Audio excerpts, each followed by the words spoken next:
प्रथम लागू दो चरण को, धनिये न छुड़ायो खिन। लागतली लालेडिया, मेरे जीव कहे यही जीवन। इन पाँव तले पड़ी रहूं, धनी नजर खोलो बात न। पलना वालो निरखो नेत्रे, मेरे जीव कहे यही जीवन। मेरे जीव कहे यही जीवन। इन सुपने में सब कोई भूलिया, किन्हू ना देखा पार। विद विद सो भव सागर थाया, सुखदेव व्यास पुकार। सुखदेव व्यास पुकार। या में प्रेम लक्षण एक पार ब्रह्म सो। प्राणेश्वर अक्षरातीत ने श्री महामती जी के धाम हृदय में विराजमान होकर अपने हृदय का रस उड़ेल दिया है कि इस भवसागर से परम धाम की आत्मा कैसे परे होगी, अपने प्राण वल्लभ को रिझाएगी और उनका प्रत्यक्ष दीदार करेगी। आप संसार में देखेंगे कि यह संसार स्वयं को नहीं जानता है। संसार में किसी से पूछिए कि तुम कौन हो, अपने स्वरूप की पहचान वो नहीं जानता है। वह अपनी पहचान शरीर तक सीमित रखता है। वाणी कहती है, इन सुपने में सब कोई भूलिया, किन्हू न देखा पार। ऋषि मुनि योगी यति देवी देवता भी स्वयं को भूले बैठे हैं, तो संसार के साधारण मनुष्यों की तो बात ही क्या। आप एक व्यक्ति को देखिए जो सवेरे उठता है और भरण पोषण के लिए अर्थोपार्जन करता है, शाम तक थका मादा घर आता है, खा पी करके सो जाता है, और इसके साथ ही उसके पीछे रोग घूम रहा है, मौत घूम रही है, बुढ़ापे का कष्ट घूम रहा है, परिवार के मोह जंजाल अलग अलग हैं। वो तो भरण पोषण में ही अपनी उम्र का एक बहुत बड़ा भाग गंवा देता है। नींद में यदि आप 6 घंटे सोते हैं तो भी, और आपकी उम्र 100 वर्ष होती है, तो 25 वर्ष तो आपने निद्रा में खो दिया। 15 वर्ष तक कुछ समझ नहीं होती, 40 वर्ष आपने ऐसे खो दिया। उसके पश्चात जब आप गृहस्थ जीवन में प्रवेश करते हैं तो 8 घंटे ऐसे काम करते हैं, तो सोचिए तिहाई उम्र 30 वर्ष आपने ऐसे खो दिया। कितनी उम्र गई? 75 वर्ष। आपके पास समय कितना बचता है परमात्मा की खोज करने के लिए? और परमात्मा के बारे में बताने वाला कौन है? इस समय तो हिंदू समाज में 1000 से अधिक पंथ हैं। उन पंथों के अपने अपने गुरु हैं, अलग अलग ग्रंथ हैं। उन ग्रंथों से सत्य का मंथन करके कौन बताएगा कि परमात्मा कहाँ है, कैसा है, और उसको पाने का मार्ग क्या है? परिणाम क्या होता है? सारा समाज भटका रहता है। हम कौन हैं, आए कहाँ से हैं, शरीर और संसार को छोड़ने के पश्चात हमें जाना कहाँ है, ये मार्गदर्शन करने वाला कोई नहीं होता। जो जिस पंथ का अनुयायी होता है बचपन से, घर वाले यही कहते हैं कि हमारे घर में यह पंथ चला आ रहा है, तुमको इसके अनुसार ही पूजा पाठ करना पड़ेगा। कोई बिरला होता है समझदार व्यक्ति जो सत्य को जानने की जिज्ञासा करता है। इसलिए तो वेदांत के पहले सूत्र में कहा गया है, अथा तो ब्रह्म जिज्ञासा। ब्रह्म जिज्ञासा का विषय है। हम जाने कि वो परमात्मा कौन है, कहाँ है, कैसा है, लेकिन एक परंपरा चली आती है। जैसे बचपन में मैंने कहानी सुनी थी जालंधर राक्षस की, कि जालंधर राक्षस के अत्याचार से सारे देवता त्रस्त हो गए थे। विष्णु भगवान ने उसकी पत्नी वृंदा का सतीत्व भंग किया, जालंधर का रूप धारण कर, और दूसरे रूप से जालंधर का वध कर दिया।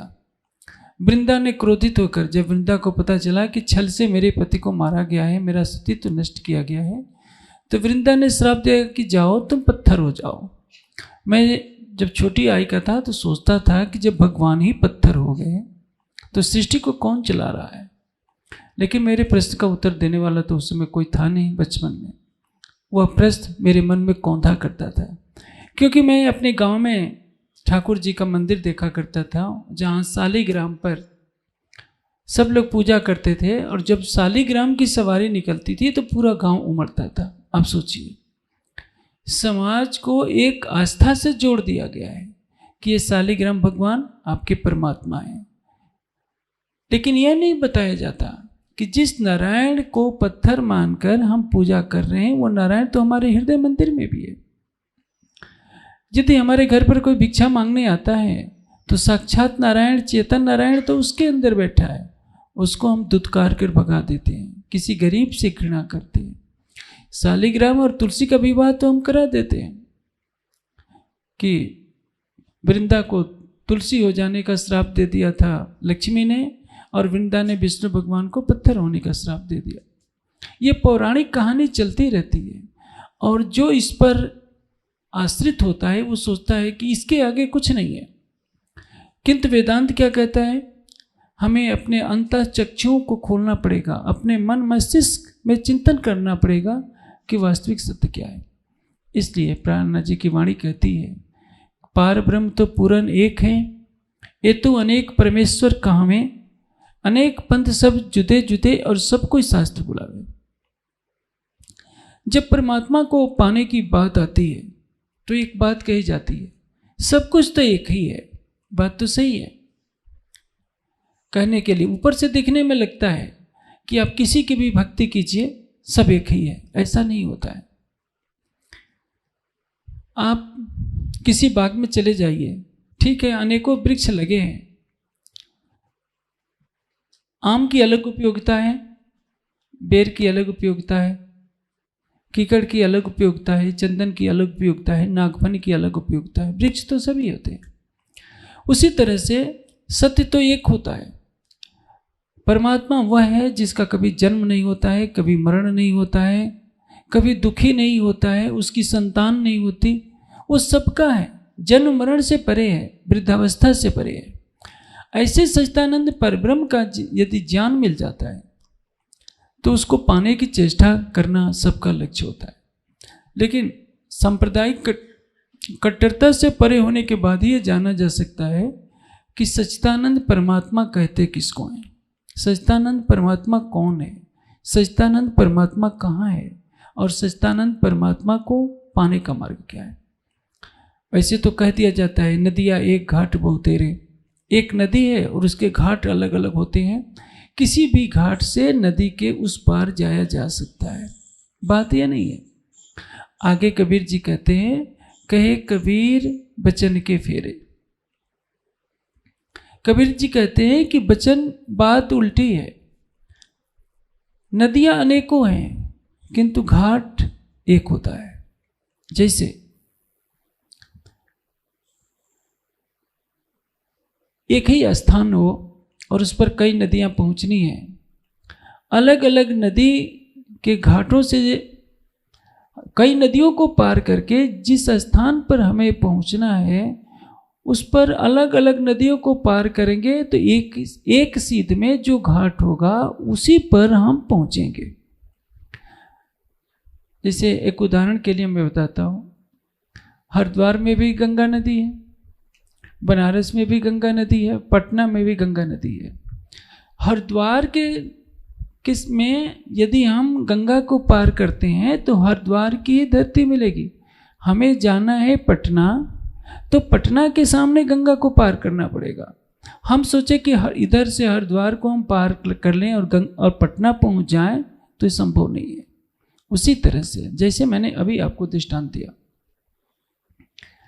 कि यदि कोई व्यक्ति जीवन भर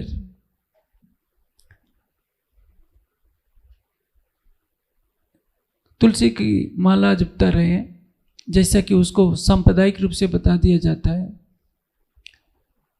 शालिग्राम भगवान की पूजा करता रहे, शिवलिंग की पूजा करते रहे, या किसी भी जैसा उसको परंपरागत रूप से बताया गया है, जब तक उसको यह पता नहीं होगा कि सच्चिदानंद परमात्मा अक्षर अक्षर से परे उत्तम पुरुष अक्षरातीत है और उसकी अनन्य प्रेम से भक्ति नहीं करेगा। जैसे गोपियों ने क्या किया, गोपियों को यह पता चला कि कृष्ण के अंदर हमारा आराध्य है, हमारा प्राणेश्वर है, हमारा सर्वेश्वर है। उन्होंने अनन्य प्रेम से भक्ति की। जैसे गीता क्या कहती है, पुरुष स पर पार्थ भक्त्या लभ्यस्तु अनन्यया। परमात्मा क्या है? पुरुष स पर, अक्षर अक्षर से परे कौन है? उत्तम पुरुष। एकमात्र उत्तम पुरुष ही परमात्मा है, वही अक्षरातीत है। अक्षरातीत के अतिरिक्त अन्य कोई भी पुरुष नहीं है, कोई भी परमात्मा नहीं है। और वो कैसे प्राप्त होगा? पुरुषस्तु परपार्थ भक्त्या लभ्यस्तु अनन्यया। अनन्य प्रेम का अर्थ क्या होता है? जिस तरह से पतिव्रता का एक ही पति होता है, उसी तरह से आत्मा का पति केवल परमात्मा होता है।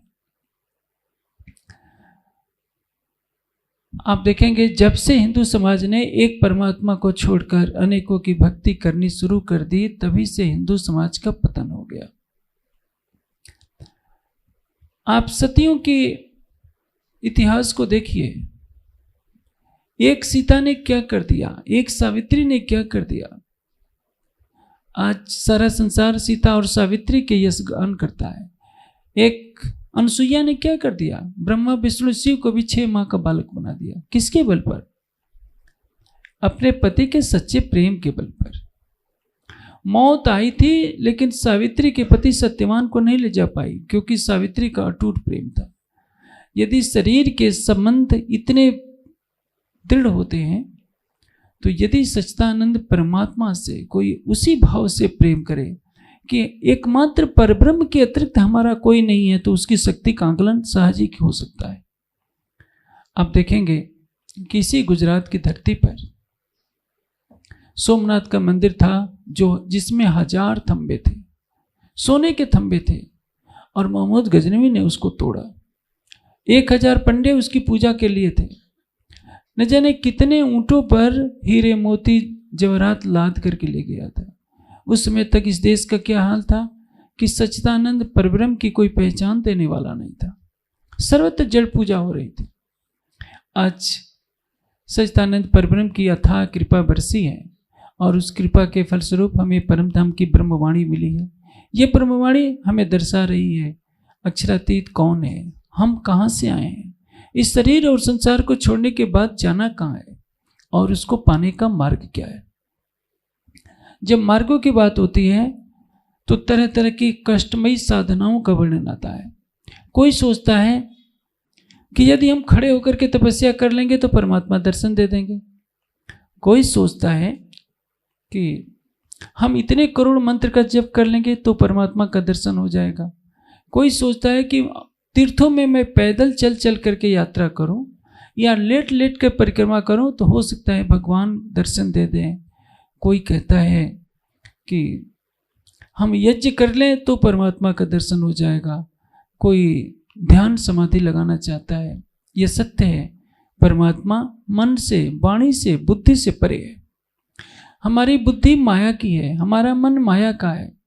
हम मन और बुद्धि से एक सीमित दायरे में सोच सकते हैं। परमात्मा चेतन है, और चेतन की प्राप्ति चेतन तत्व ही कर सकता है। आत्मा से ही परमात्मा का मिलन हो सकता है।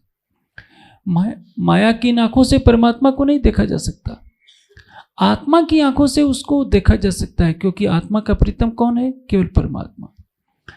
जब हम ध्यान में डूबते हैं तो शरीर हमारा स्थिर रहता है, मन हमारा स्थिर रहता है, बुद्धि भी कार्य नहीं करती। जब यह अवस्था आ जाए तब हमें सोचना चाहिए कि अब हमारी आत्मिक दृष्टि खुली है, और तब प्रीतम का दर्शन होता है।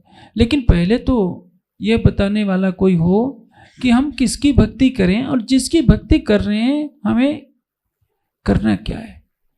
कबीर जी ने भी चाहा कि मैं संसार को एक मार्ग दिखाऊं। सभी महापुरुष यही चाहते हैं। भगवान बुद्ध ने भी चाहा। उनका नाम है सिद्धार्थ। कठोर साधना के मार्ग पर चल पड़ते हैं, राजघराने में पले बढ़े हैं, संन्यास लेकर के तप करने बैठ जाते हैं। कभी राजमहल में रहते थे, धूप का कष्ट नहीं देखा, वर्षा का कष्ट नहीं देखा, शीत का कष्ट नहीं देखा, 56 व्यंजन खाने को मिलते थे।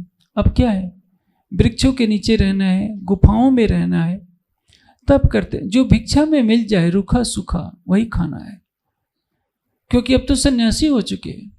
उनका कोई नहीं है संसार में जिससे कहे कि मुझे अच्छा नहीं लगता है। जो भिक्षा में सूखी रोटी भी देगा उसी को खाना पड़ेगा। जब राजकुमार सिद्धार्थ ने संन्यास लेने के बाद भिक्षा में मिला हुआ पहला कौर डाला तो लगा कि उल्टी हो जाएगी, लेकिन ये राजमहल नहीं है, ये तो संन्यास की कसौटी है। किसी तरह से भोजन ग्रहण करते हैं, अब आदत पड़ चुकी है।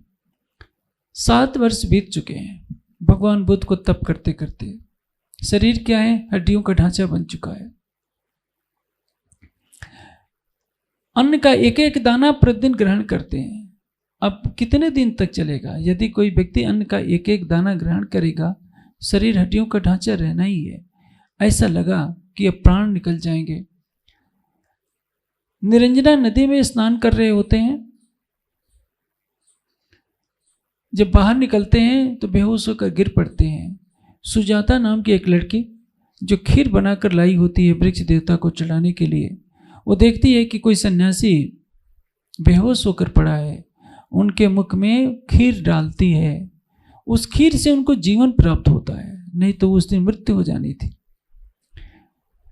जिस महान व्यक्तित्व से कोई कार्य करना होता है, कठिनाइयां तो आती हैं, लेकिन उन कठिनाइयों का समाधान भी होता है। बुद्ध की आंखें खुल जाती हैं, वो कुछ खीर और खा लेते हैं, चुपके चुपके अपने निवास पर पहुंचते हैं जहां से बैठकर वो साधना कर रहे होते हैं। एक दिन ध्यान में बैठे होते हैं, कुछ महिलाएं गीत गा रही होती हैं कि वीणा के तारों को जोर से न खींचो, नहीं तो वो नहीं बचेंगे, टूट जाएंगे। वीणा के तारों को ढीला न करो, नहीं तो वे नहीं बचेंगे। सिद्धार्थ को समझ में आ जाता है कि यह जो मैं भूखो रह करके शरीर को कष्ट दे रहा हूं, इससे लक्ष्य प्राप्त नहीं होगा। वाणी क्या कहती है? दुख न दीजिए देह को, सुखे छोड़िए शरीर। हम अपने केवल हृदय को कष्ट देते रहे, शरीर को कष्ट दे रहे हैं। देखिए, कई जगह देखने में आता है कि कुछ महात्मा लोग क्या करते हैं, मई और जून की तपती दोपहरी में अपने चारों तरफ आग सुलगा लेते हैं और क्या कहते हैं, 5 अग्नियां सुलगा लेते हैं 5 जगह, और कहते हैं कि हम पंचाग्नि तप कर रहे हैं। यदि आग सुलगाने से, आग तापने से तपस्या होती है और उसे परमात्मा का दर्शन हो, तो चूल्हा जलाने वालों को तो पहले दर्शन हो जाना चाहिए, क्योंकि वो तो आजकल तो गैस का ज़माना है, पहले तो लकड़ी से ही सबको जलाना पड़ता था। और इतनी बहनें माताएं बैठी हैं, सबको मालूम होता है कि चूल्हे के पास मई जून में बैठकर आग जलाने में कितना कष्ट होता है। तो वो तप नहीं है। किसी ने सोचा कि ठंडी ऋतु में जब शीतलहर चल रही हो, कमर भर पानी में हम स्नान करते हैं, नदी में खड़े रह करके मंत्र का जप करते हैं, तो इससे परमात्मा मिल जाएगा। तो मछलियां तो उसमें पहले से हैं, मेढक पहले से हैं, उनको पहले दर्शन हो जाना चाहिए। ये कष्ट दिया जा रहा है शरीर को। तप किसको कहते हैं? तप का अर्थ होता है इंद्रियों को विषयों में न जाने देना। मन का तप क्या है? हमारा मन किसी भी विषय का चिंतन न करे, ये मन का तप है।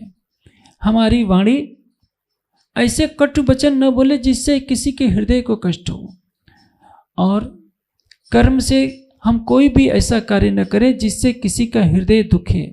ये मन से, वाणी से और कर्म से तप करना कहते हैं। हमारा मन किसी भी स्त्री को देखकर मातृ की भावना करे, उसके मन में विकार पैदा ना हो, ये ब्रह्मचर्य है। ब्रह्म में विचरण करना ब्रह्मचर्य है, और इसके बराबर कोई तप नहीं। हमने शरीर को कष्ट दिया, धूप सहा, वर्षा का कष्ट सहा। आप देखते हैं ना जैन महात्मा लोग, कितनी भी ठंडक पड़े, गुजरात में तो ठंडक कम पड़ती है, लेकिन आप उधर उत्तर प्रदेश में जाएंगे, हरिद्वार, ऋषिकेश, सरसावा की तरफ, तो शून्य से नीचे तक चला जाता है तापक्रम। वो लोग क्या करते हैं कि पराली में अपने शरीर को छिपा देते हैं, लेकिन इससे क्या होगा? पशु पक्षियों को देखिए, ये भी कष्ट पा रहे हैं।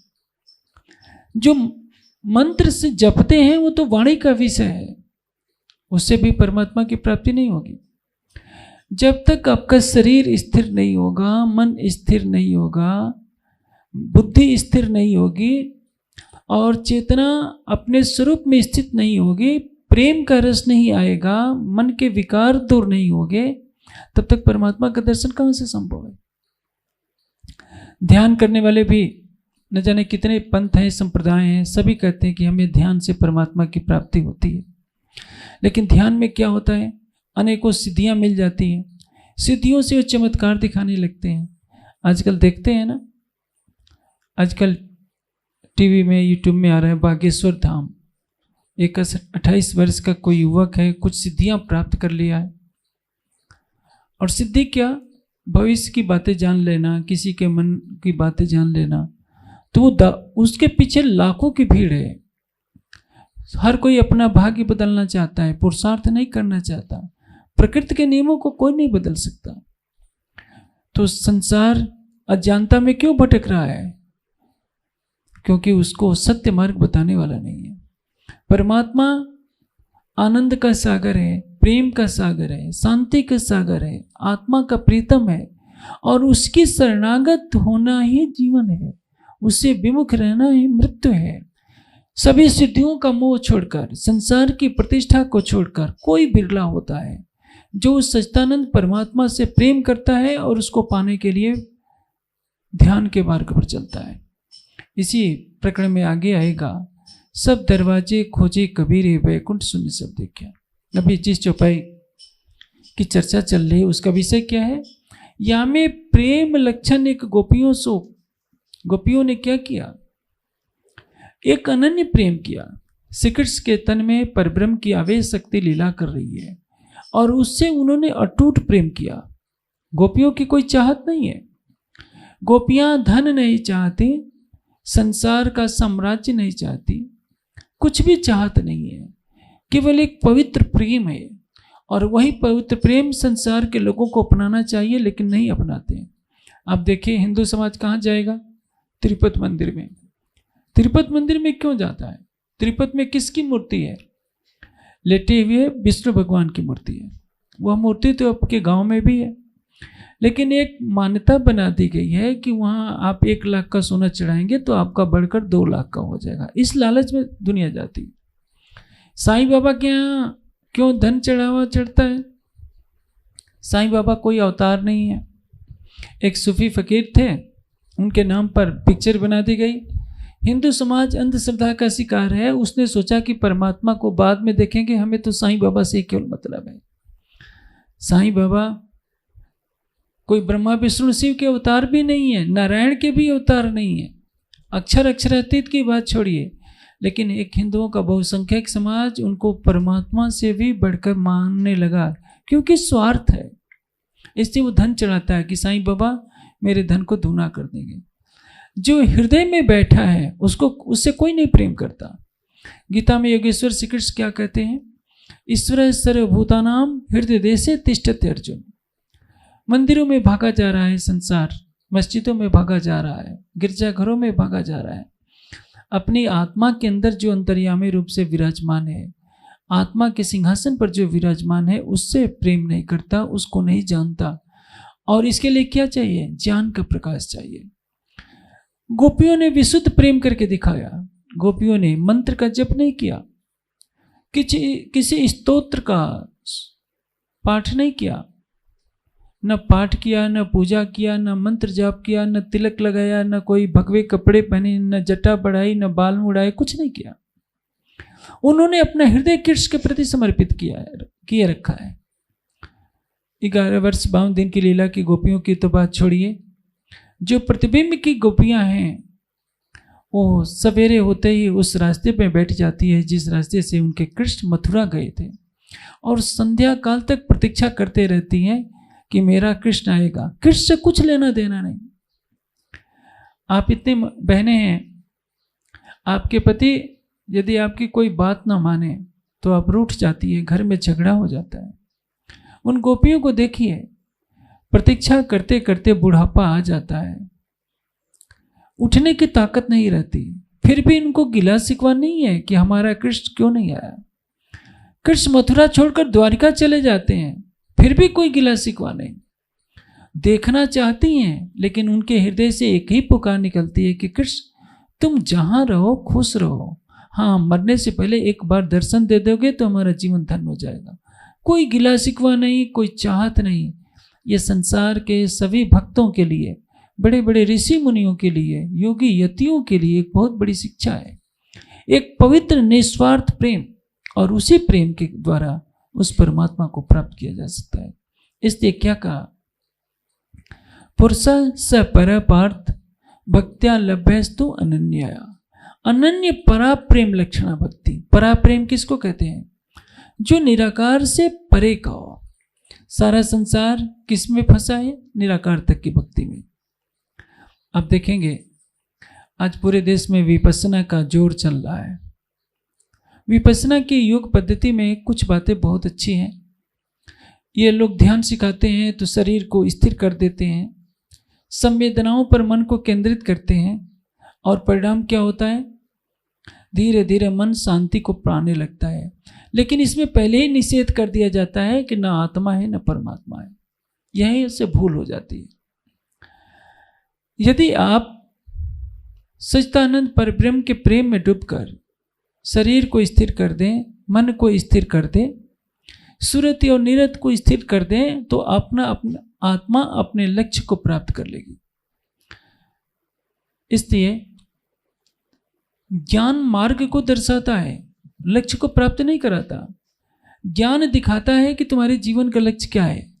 प्रेम उस लक्ष्य को प्राप्त कराता है। और प्रेम पाने के लिए क्या करना पड़ता है? उसका चिंतन करना होता है, अपने मन की आंखों से उसको देखने का प्रयास करना पड़ता है। जब मन की आंखें भी शांत हो जाती हैं तो आत्मा की आंखें खुलती हैं और आत्मा की अंतर्दृष्टि उस प्राणेश्वर को पा लेती है। इसलिए आगे कह रहे हैं, एक गोपियो ए रस पाया। प्रेम का रस किसने पाया? परम धाम की ब्रह्मात्माएं जो माया का खेल देखने के लिए ब्रज में अवतरित हुई थी गोपियों के रूप में, उन्होंने इस रहस्य को समझा कि पवित्र प्रेम के द्वारा कैसे पाया जाता है। और ये संसार क्या है? त्रिगुणात्मक। इस त्रिगुणात्मक संसार में प्रेम नहीं होता है, स्वार्थ होता है। कुछ प्रेम की एक झलक स्नेह के रूप में देखने को मिलती है, लेकिन परम धाम का प्रेम नहीं। माँ स्वयं भूखो रहेगी, बच्चे को खिलाएगी। यदि छोटा बच्चा बिस्तर गीला भी कर देता है तो स्वयं गीले पर सोएगी, बच्चे को अच्छे कपड़े पर सुलाएगी। उसकी रक्षा के लिए अपने प्राण देने को भी तैयार रहती। यह क्या है? स्नेह है। गुरु का शिष्य से जो संबंध है, पिता का पुत्र से संबंध है, पति पत्नी में जो लगाव है, सच्चा लगाव, इसको एक स्नेह कह सकते हैं। जब रजोगुण की बढ़ोतरी होती है तो आसक्ति का रूप ले लेती है, और जब तमोगुण पैदा होता है तो इन रिश्तों में वैर विरोध पैदा हो जाता है। इसलिए इस त्रिगुणात्मक सृष्टि में प्रेम का वास्तविक स्वरूप नहीं है। प्रेम कहाँ है? प्रेम बसित ब्रह्मशिष्ट में जो खेले स्वरूप ब्रजरास। ब्रह्मात्माओं में प्रेम है, अक्षरातीत और उनकी आत्माओं में प्रेम है। जहाँ सूर्य है वहाँ किरणें हैं, सूर्य और किरणों की लीला अबाध गति से चलती है। चंद्रमा है तो चांदनी है, सागर है तो लहरें हैं, उनमें अटूट प्रेम है। इसलिए प्राणेश्वर अक्षरातीत ने हमें क्या दर्शाया कि दुख न दीजिए देह को, सुखे छोड़िए शरीर। अभी मैं राजकुमार सिद्धार्थ की बात कर रहा था। राजकुमार सिद्धार्थ अब ध्यान में स्थित हो जाते हैं, सोचते हैं कि जब तक ज्ञान की प्राप्ति मैं नहीं कर लूंगा अब आसन से नहीं उठूंगा। 7 दिन 7 रात बैठे रहते हैं, लेकिन खड़े होकर के नहीं। संसार में क्या होता है, कुछ लोग सोचते हैं कि हम खड़े खड़े भक्ति कर लेंगे, मंत्र जप कर लेंगे तो परमात्मा का दर्शन हो जाएगा। यह भी एक अज्ञान के कारण होता है। खड़े रहने से कष्ट किसको होगा? हमारे हृदय को कष्ट होगा। हृदय को कष्ट देना साधना नहीं है। हृदय को, अपने मन को, हृदय का तात्पर्य क्या होता है? मन, चित्त, बुद्धि और अहंकार। अंतःकरण को हृदय कहते हैं, उसको दिल कहते हैं। हमारा दिल, हमारा हृदय निर्विकार हो जाए, हमारे हृदय में काम, क्रोध, मद, लोभ, अहंकार न रहे, हमारे हृदय में केवल प्रीतम को पाने की चाहना रह जाए, इसको कहते हैं वास्तविक साधना और प्रेममयी साधना। जैसे गोपियां श्री कृष्ण से प्रेम करती हैं, उनको श्री कृष्ण के अतिरिक्त कुछ नहीं चाहिए। जब बांसुरी बजती है, गोपियों को लगता है कि कृष्ण जी हमें बुला रहे हैं, तो विरह में अपना शरीर छोड़ देती है कि जब हमें प्रीतम बुला रहे हैं तो संसार में रहने की क्या आवश्यकता। उन्होंने कभी मंत्र नहीं जपा, कभी परिक्रमा नहीं की, कभी पूजा पाठ नहीं किया, कभी आरती नहीं उतारी, कुछ नहीं किया, लेकिन उन्होंने अपना हृदय दे दिया है। इसी पवित्र प्रेम से, निर्विकार प्रेम से, अटूट समर्पण से, अटूट श्रद्धा, अटूट विश्वास, यही प्रीतम अक्षरातीत की प्राप्ति करता है। और ब्रज में गोपियों ने वो करके दिखा दिया। तब भव सागर भया गौपद वच्छ, जिस भव सागर को आज तक कोई पार नहीं कर पाया। इन सुपने में सब कोई भूल लिया, किन्हू न देखा पार।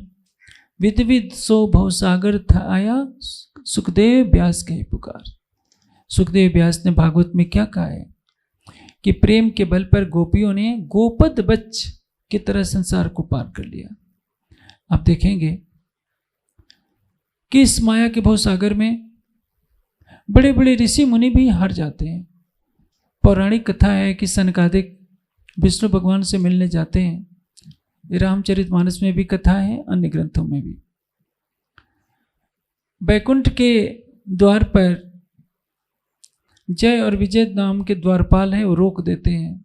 उस सनकादिक जिन्होंने 5 वर्ष की आयु में घर द्वार छोड़ा होता है कि हमें परमात्मा की खोज करनी है, उनको क्रोध आ जाता है और वो श्राप दे देते हैं। माया तो वहीं भारी पड़ गई। जो सब कुछ जीत चुके हैं, लेकिन माया उनका भी साथ नहीं छोड़ रही है। सुखदेव जी को भी माया लग जाती है, उनको एक कमंडल का मोह सता जाता है। जनक के जब दरबार में जब जाते हैं तो बड़े बड़े ऋषि मुनि, आप सोचिए कि विश्वामित्र, पराशर प्रभृत्यो वात अम्बु पर्ण असना। विश्वामित्र और पराशर ऋषि जानते हैं क्या खाते थे? केवल वायु पीते थे, जल पीते थे और पत्ते खाते थे। हमारी और आपकी तरह रोटी दाल चावल दूध नहीं खाते पीते थे। वायु, जल और पत्तों का सेवन करने वाले विश्वामित्र और पराशर आदि ऋषियों पर भी माया भारी पड़ गई, किंतु परम धाम की उन गोपियों पर माया का कभी प्रभाव नहीं पड़ पाया। उन्होंने प्रेम के बल पर सबको जीता। माया के सारे हथियार एक तरफ और प्रेम का बल एक तरफ। तो सो रस ब्रज की सुंदरी पायो सुगम, सो सहजे घर आइया जाको वेदे कहे आगम। जिस भवसागर को बड़े बड़े ऋषि मुनि, सनकादिक जैसे ऋषि, सुखदेव जैसे योगेश्वर, भगवान शंकर जैसे योगिराज पार नहीं कर पाए, ब्रह्मा जी चारों वेदों के ज्ञाता है, उसको उनको गोपियों ने केवल प्रेम के बल पर ऐसे ही प्राप्त कर लिया जैसे गोपद बच्च। गोपद बच्च क्या होता है? आपके घर गायें पाली जाती हैं, बछड़ा जब मिट्टी में खेलता है तो देखिए उसके खूर से गड्ढा बन जाता है। बरसात होती है तो गड्ढे में पानी भर जाता है, तो उसको कैसे अपलांग देते हैं? एक पैर इधर किया और एक पद उधर। तो गाय के बछड़े के खूर से जो गड्ढा बनता है और उसमें जल भरा रहता है, तो उसको कहते हैं भवसागर। और जैसे एक पैर उधर रखा, एक पैर उधर रखा, पार कर लिया, उसी तरह से प्रेम के बल से इस भवसागर को पार कर सकते हैं। अब प्रश्न यह होता है कि प्रेम किससे करें? संसार में आप किसी से प्रेम नहीं कर सकते हैं। संसार में आप संबंध निभाते हैं। पति पत्नी में संबंध निभाना होता है। किसके साथ 4 फेरे लिए हैं, संबंध निभाना पड़ेगा। माता पिता से संबंध निभाए जाते हैं, पुत्र पुत्री से संबंध निभाए जाते हैं। रिश्तों को निभाना प्रेम नहीं है। प्रेम का अर्थ क्या होता है? अपना सर्वस्व दे देना। इस संसार में कोई भी किसी को अपना हृदय नहीं देता है। धन दे देगा, पद दे देगा, प्रतिष्ठा दे देगा, दिल नहीं देगा। अपना दिल छिपाए रहेगा। गोपियों ने अपना तन मन निछावर कर दिया है। और यही प्रेम यदि पता चल जाए कौन है प्रियतम हमारी आत्मा का, एक अक्षरातीत जो नारायण से परे है, अक्षर से परे है, उत्तम पुरुष अक्षरातीत है। और उसको पाने के लिए जिस तरह से गोपियों ने प्रेम किया कृष्ण से, हम भी उस प्राणेश्वर अक्षरातीत से प्रेम करें तो उसके मिलने में कोई भी देर नहीं। क्योंकि वो तो कहता है तुम एक बार पुकारो, मैं 10 बार तुम्हारे आगे जी करने के लिए तैयार हूं। किंतु सबको पता है, हम ये बातें पढ़ भी लेते हैं, गा भी लेते हैं, लेकिन जब हमें खुद व्यवहार में लाना होता है तो सोचते हैं कि क्या सचमुच राजी जी करेंगे। कबीर जी ने कहा है, एक समय ऐसा था जब मैं हरि को खोजते खोजते भटक रहा था। अब मेरा हरि कबीर कबीर कह करके मेरे पीछे चलता है। ऐसा क्यों कहा? उनको अपने प्रेम के ऊपर अटूट विश्वास है। अब वही प्रसंग आगे सुनिए। विहंगम पेड़ा बताया। विहंगम पेड़े का अर्थ क्या होता है? विहंगम का अर्थ होता है पक्षी। जैसे एक पक्षी के 2 पंख होते हैं। देखिए, परमात्मा को पाने के 3 मार्ग बताए गए। एक तो होता है चींटी का मार्ग, एक होता है बंदर का मार्ग, और एक होता है पक्षी का मार्ग। चींटी का मार्ग क्या है? वृक्ष पर फल लगे हैं, उसको तो खाने के लिए चींटी क्या करेगी? रेंग रेंग करके जाएगी और फल तक पहुंचेगी। लेकिन मान लीजिए कि यदि वर्षा हो गई तो चींटी के पैर फिसल जाएंगे, वो चढ़ नहीं पाएगी। यह है कर्मकांड का मार्ग जो सफल नहीं होता। दूसरा मार्ग है राजयोग का मार्ग, जिसको कहते हैं बंदर की तरफ, कपिल मार्ग। बंदर क्या करेगा? दौड़ते हुए आएगा, वृक्ष पर चढ़ेगा और फल तक पहुंचकर खा लेगा। इसको कहते हैं राजयोग, ध्यान का वह मार्ग जो पतंजल ऋषि ने दर्शाया है उसके द्वारा। तीसरा मार्ग है विहंगम मार्ग। विहंगम कहते हैं पक्षी को। पक्षी कई डालियों पर नहीं चढ़ेगा, चींटी की तरह रेंग रेंग कर नहीं हो जाएगा। वह जहां है वहीं से उड़ान भरेगा और सीधे फल के पास पहुंचेगा, फल को तोड़कर खा जाएगा। उसी तरह से हमारी आत्मा को परम धाम का वह ज्ञान मिल जाए, जिस ज्ञान के द्वारा हम जान जाएं कि मेरा प्रीतम कहाँ है, कौन है, क्या वह ब्रह्मा विष्णु शिव नारायण है या निराकार है, या उससे परे बेहद है, अक्षर है, या अक्षर से परे अक्षरातीत है। जब यह बोध हो जाए कि अक्षरातीत है तो बोध का होना जरूरी है कि कैसा है, साकार है कि निराकार है। यह भी पता चल जाए तो ये मालूम होना जरूरी है कि अब हमें क्या करना है। उसकी आरती पूजा करनी जरूरी है, मंत्र जपना जरूरी है, या भोग लगाना जरूरी है, या ध्यान चितवनी करना है। जब हम अपने शरीर को भुला दें, मन को भुला दें और आत्मा दृष्टि से परात्म के श्रृंगार में उसको जी भर करके देखें तो हमारा प्रेम उसका प्रत्यक्ष दर्शन करा देगा। और यही मार्ग कबीर जी ने अपनाया है। आगे सुनिए कबीर जी के बारे में वाणी क्या कह रही है। कई दरवाजे खोजे कबीरे। कई दरवाजे खोजे कबीरे, बैकुंठ शून्य सब देखा, आखिर जाए के प्रेम पुकारिया, तब जाए पाया अलिखा। अब सोचिए, संसार में कोई भी महापुरुष हो, अक्षर की पंचवासना ही क्यों ना हो, प्रारंभिक अवस्था में सबको मर्यादाओं का पालन करना पड़ता है, सबको ज्ञान के लिए भटकना पड़ता है। श्री देवचंद जी के अंदर श्यामा जी की आत्मा है, लेकिन श्यामा जी की आत्मा को भी 40 वर्ष की अवस्था तक कितने पंथ पैंटों में जानना पड़ता है। 26 वर्ष तक न जाने कितने पंथ पैंटों में घूमते हैं, अंत में भागवत सुनते हैं। प्रेम का बल उन्हें प्रीतम का दीदार कराता है, तारतम ज्ञान प्राप्त होता है। हम सुंदर साथ तारतम्य ज्ञान के प्रकाश में जानते हैं कि निराकार के पार थे, तीन पार के भी पार। लेकिन यदि तारतम्य ज्ञान का प्रकाश नहीं था तो क्या हमें मालूम था? तारतम्य लेने से पहले हम भी सब कुछ करते थे। हनुमान जी की भी पूजा करते थे, दुर्गा जी की भी पूजा करते थे, तुलसी की भी पूजा करते थे, शालिग्राम की, शिवलिंग की, सब कुछ करते थे जो संसार में चल रहा है। सबसे हमको किसने छुड़ाया? तारतम्य ज्ञान के प्रकाश ने छुड़ाया। एक अक्षरातीत का मार्ग प्राप्त हुआ। ऐसा लगा कि वह अक्षरातीत हमारे प्राण की नली से भी निकट है। जो पंचवासनाओं में सर्वोपरि माने जाते हैं कबीर जी, जिन्होंने दावे से कहा कि पाणे मेरा तेरा कहा एक क्यों होई, तू कहे पोथी देखी, मैं कहूँ आँखन देखी। मैं तो प्रत्यक्ष देखकर कह रहा हूँ, लेकिन उस मंजिल तक पहुँचने से पहले कबीर जी को भी न जाने कितने मार्गों से गुजरना पड़ा खोज में। तभी तो वाणी कहती है, खोज बड़ी संसार रे तुम खोजो रे साधो, खोज बड़ी संसार। हमारे अंदर सत्य को जानने की जिज्ञासा होनी चाहिए। आप देखिए, मात्र 11 वर्ष की अवस्था है, देवचंद जी के मन में जिज्ञासा होती है कि मैं कौन हूँ, कहाँ से आया हूँ, शरीर और संसार को छोड़ने के बाद जाना मुझे कहाँ है, इसके लिए तल्लीनता होती है। 16 वर्ष की अवस्था में निकल पड़ते हैं बारात के पीछे कि मुझे किसी भी तरह से परिवार के बंधनों को तोड़कर प्रीतम की खोज करनी होगी, और उनकी निष्ठा से उनको दर्शन भी होता है। लेकिन दीदार होते हुए भी आवरण है अज्ञानता का, इसलिए पहचान नहीं पाते हैं। चितवनी में 26 साल की अवस्था में दर्शन भी कर लेते हैं, फिर भी पूर्ण दीदार नहीं होता है। अब 40 वर्ष की अवस्था हो जाती है, प्रतिदिन चितवनी का कार्यक्रम चल रहा है।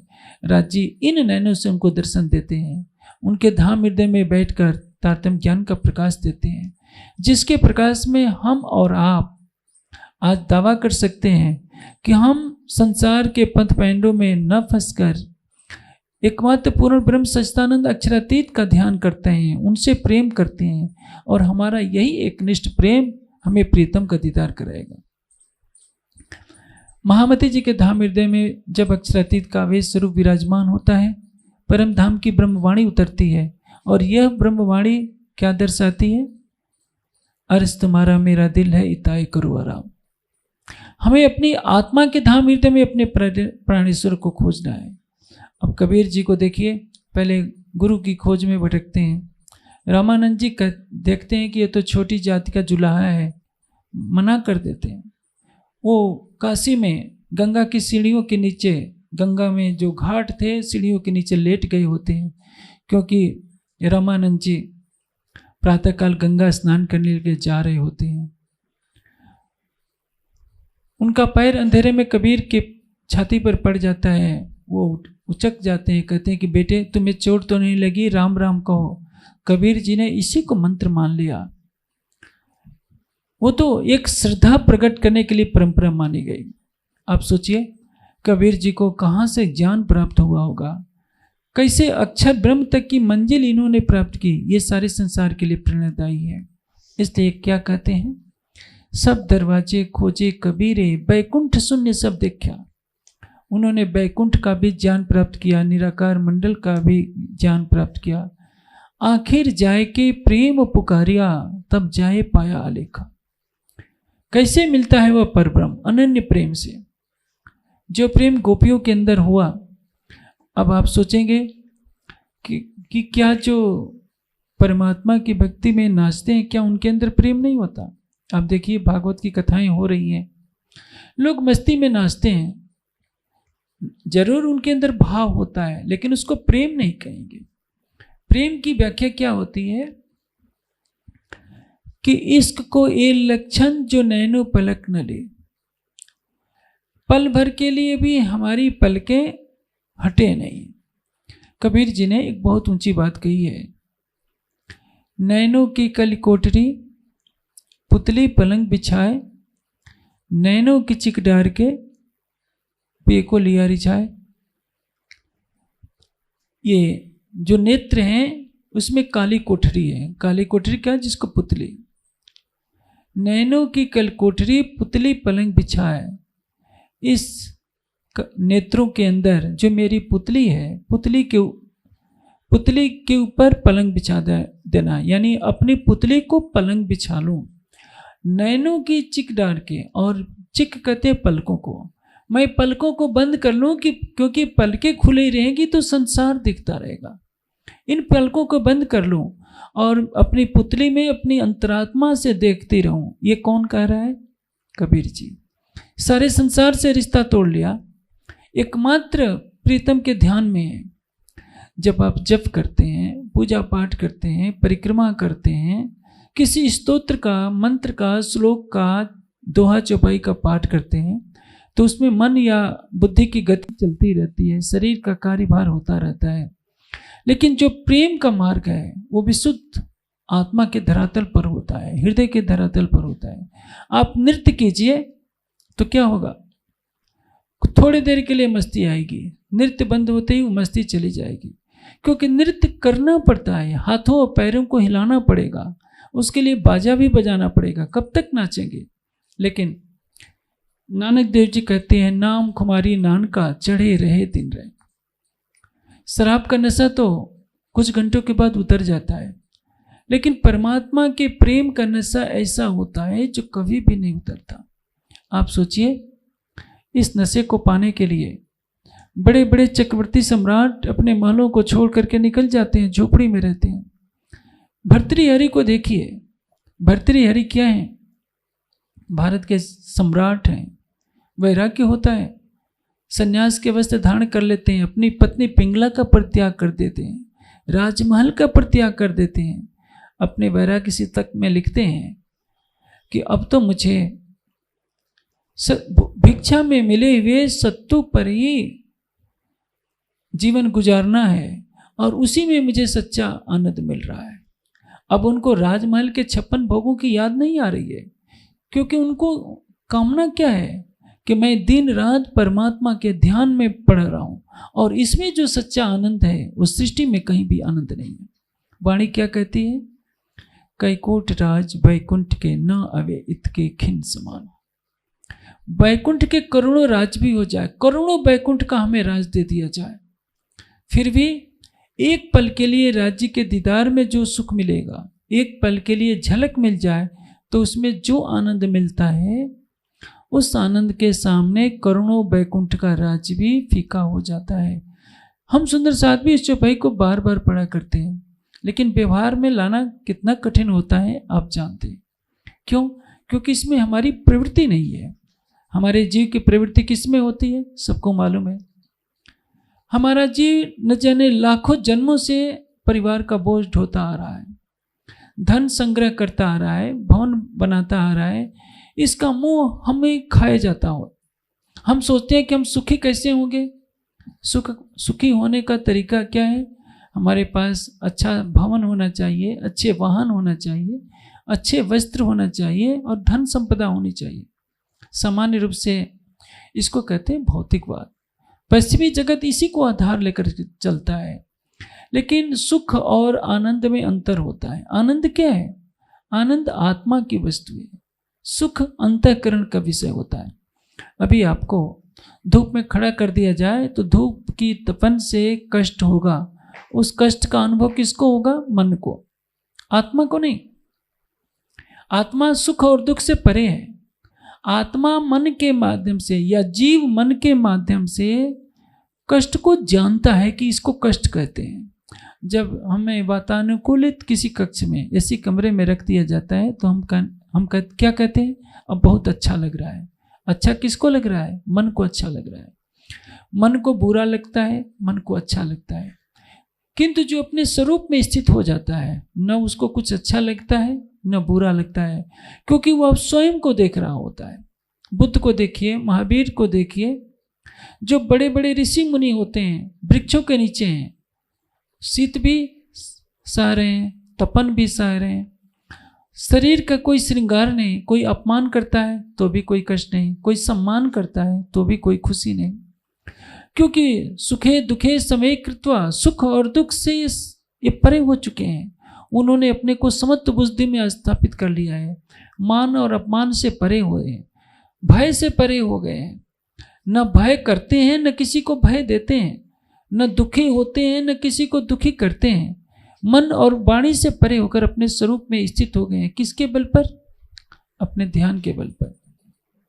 आज हम सुंदर साथ के लिए प्रश्न खड़ा होता है कि तारतम वाणी हमें परम धाम का मार्ग दर्शाती है और इस मार्ग पर चलकर हम अपने प्राणेश्वर को पाएं।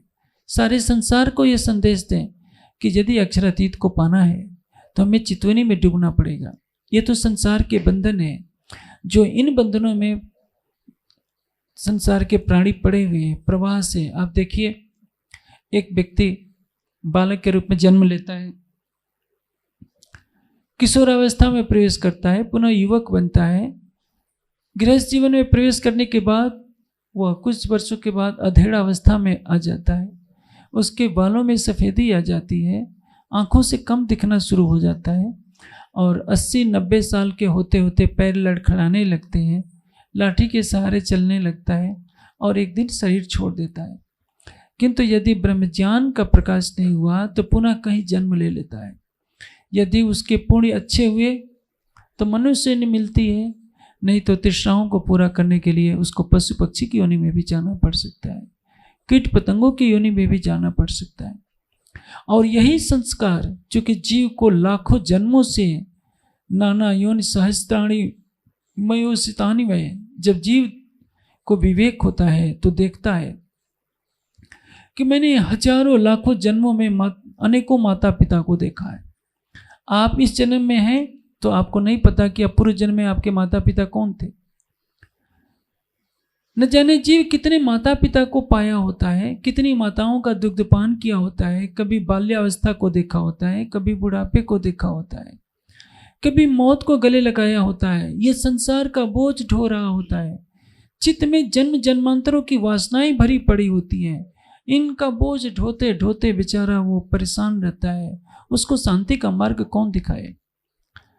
तारतम की वाणी सभी प्रश्नों का समाधान कर देती है कि यदि हमें अखंड शांति चाहिए, अखंड सुख चाहिए, अखंड आनंद चाहिए, अखंड प्रेम चाहिए, तो गुण धनी के याद कर पकड़ पे उनके पाँव।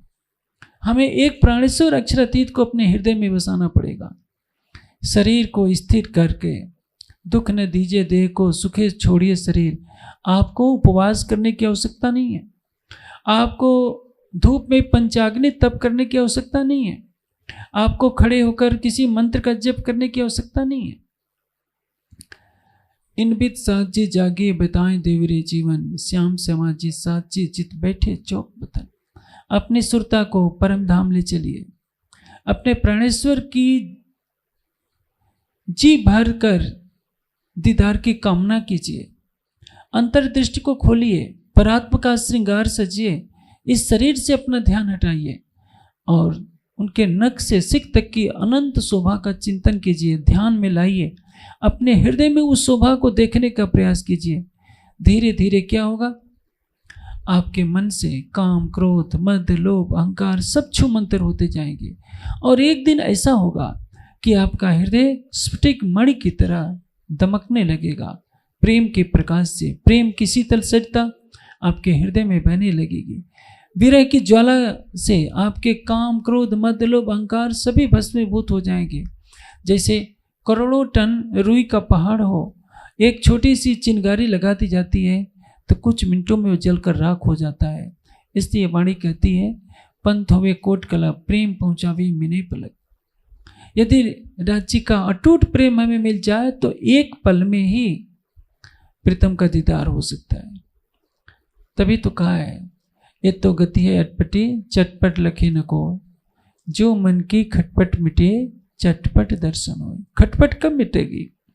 पहले तो शरीर की खटपट मिटाइए, स्थिर होकर बैठ जाइए तो हाथ पैर को न हिलाइए। मन की खटपट मिलेगी अभ्यास से।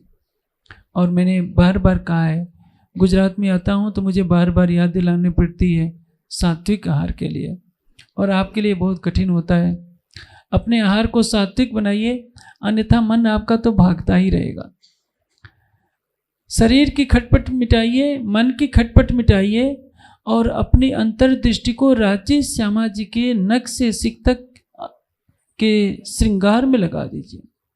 ऐसा सौंदर्य आपने कभी देखा नहीं होगा। आंखें किसको देखना चाहती है? सौंदर्य को।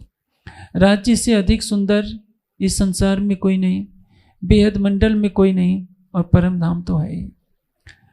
आप सोचिए, आपके सामने कोई सुंदर व्यक्तित्व आ जाए तो सबकी आंखें उसी को देखने के लिए तरसती हैं। राज्य ने क्या कहा है? मैंने तुम्हारी आत्मा को जागृत करने के लिए नख से सिख तक 7 बार श्रृंगार का वर्णन किया है। मेरे चरण कमल कैसे हैं, मेरे होठ कैसे हैं, मेरे बाल कैसे हैं। ये मिट्टी का तन नहीं है जैसा कि हमारा आपका है, वो नूरी तन है। एक नख के अंदर करोड़ों सूर्यों का प्रकाश है। जब उस शोभा को आप अपने दिल में बसाते जाएंगे तो क्या होगा? आपको संसार की चाहत मिटती जाएगी, माया के विकार ऐसे भागते जाएंगे जैसे लगेगा कि कभी था ही नहीं। और एक घड़ी वह आ जाएगी जब आपकी आत्मा अपने प्राणेश्वर को जी भर कर देखती रहेगी। इसलिए वाणी क्या कहती है? इश्क को ए लक्षण जो नैनो पलक न ले, दौड़े फिरे न मिल सके अंतर नजर पिया में दे। हमारी अंतर्दृष्टि जब राज्य के नख से सिख तक की शोभा में ले जाएगी तो उसको कहते हैं इश्क। वह इसको कहते हैं प्रेम, अनन्य प्रेम, कि राज्य को जब देखें तो देखते ही रह जाएं, संसार को देखने की जरा भी इच्छा न हो। जैसे कबीर जी ने कहा है कि नैनों की चिकडार के पिए को लिया रिझाए। मैं अपनी आत्मा के नेत्रों की पलकों को बंद कर लूं बाहर के संसार से, और अपने नेत्रों की पुतलियों में अपने आराध्य को बसा लूं।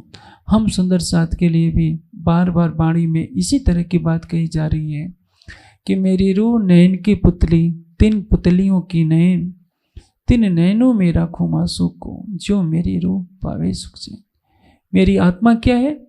मेरी रूह नैन की पुतली है, परात्म रूपी नैन की पुतली है। परात्म क्या है? नैन है। और नैन की पुतली क्या है? ये आत्मा का दिल। मेरी रूह नैन की पुतली, 3 पुतलियों के नैन। हमारी आत्मा क्या है? परात्म रूपी नैन की पुतली है। और उस पुतली रूपी, आत्मा रूपी पुतली का नैन क्या है? दिल।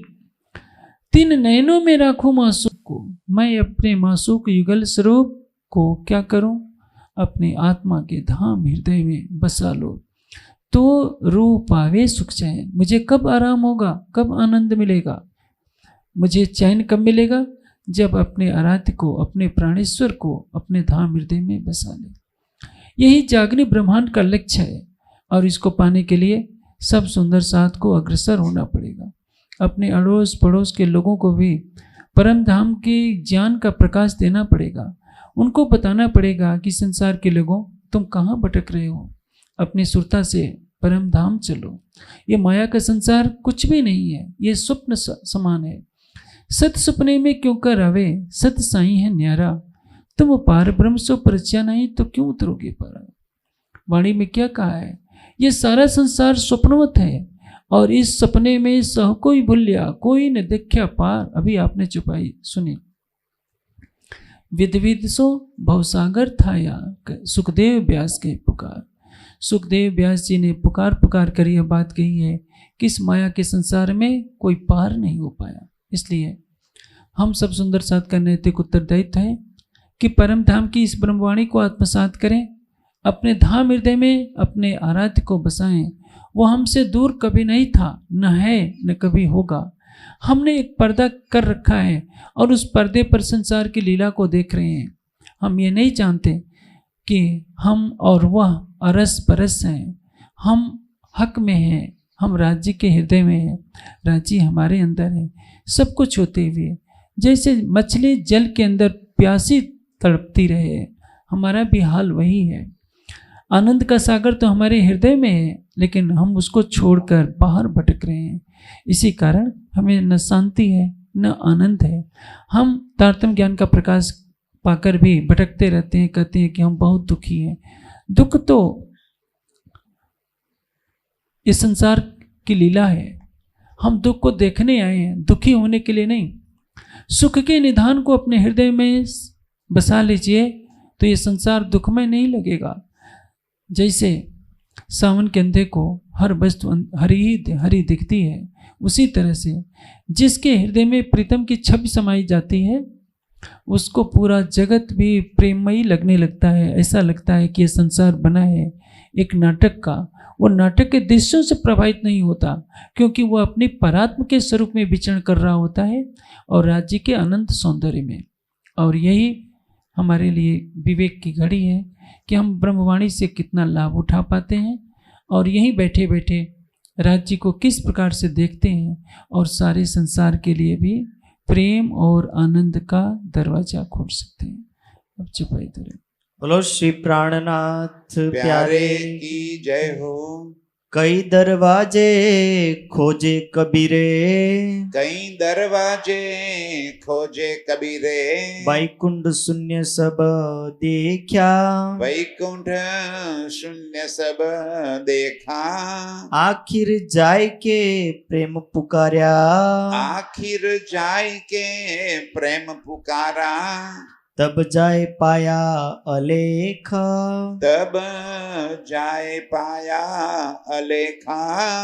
बोलो श्री प्राणनाथ प्यारे की जय।